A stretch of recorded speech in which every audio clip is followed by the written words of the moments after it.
Hello, नमस्कार मंडळी. माझ्या सुखद संकेत या यूट्यूब चॅनलवरती तुम्हा सर्वांचं खूप खूप स्वागत. तर आज नागपंचमी आहे. मी पातोळ्यांचा व्हिडिओ टाकलेला आहे. तर इथे मी नागोबाचं ताट तयार केलं आहे.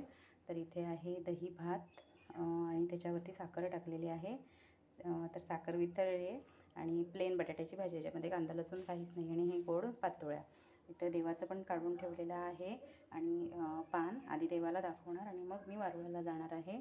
तर अजून बाकीची साडी वगैरे तयारी व्हायची आहे. तर म्हटलं आधी पूजेची तयारी दाखवते. इथे पाणी घेतलं आहे आणि इथे ही सोनतळ बोलतात. तुमच्याकडे काय म्हणतात माहिती नाही मला. आणि काही लोक गवर पण बोलतात, गौरीची फुलं. तर ही सोनतळ आहे आणि हा तिरडा आहे. तर तिरडा किती लोकांना माहिती आहे मला माहिती नाही, पण ह्याला आम्ही तिरडा बोलतो. तर लहानपणी ह्याची जी मुळं जी जाड असायचीत ना, ते आता पाट्या पेन्सिली सगळं काही काळाच्या ओघाने मागे गेलं आहे. आता मुलांना पहिलीपासून किंवा नर्सरीपासूनच पेन्सिल आणि वही असते. तर आम्ही पाटीवरती जेव्हा लिहायचो पेन्सिलीने खडूच्या, तर तेव्हा पुसायला लागायचा फडका किंवा पाणी. तर आम्ही ह्याच्या काड्या वापरायचो, जाड असायच्यात. मग एवढी जाड अशी बोटा एवढी माझ्या त्याचं मूळ असायचं. मग ते आम्ही तेव्हा टॉयलेटला म्हणा किंवा असे व्हाळावरती जायचो, असे म्हणजे असेच मजा म्हणून कपडे धुवायला व्हाळावरती. तर तेव्हा ते कडेने असायचे ना, तर आम्ही ते काढून धुवून आम्ही अशी पाटी त्याने पुसायचो.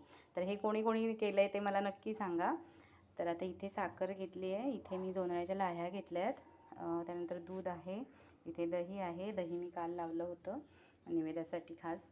तर इथे मी वस्त्र करून घेतलं आहे 11 ह्याचं. इथे कापूर घेतलं आहे, कारण बाहेर पणती राहणार नाही, त्यामुळे कापूर तिथेच पेटवेन पटकन. बाहेर मी वारुळाला जाणार आहे. पाणी आहे बघू ते नारळाचं. आणि इथे माचीस, कुंकवाचं भांडं, घंटी आणि अगरबत्ती घेतली आहे. तर चला मंडळी, वारुळाला जाऊया.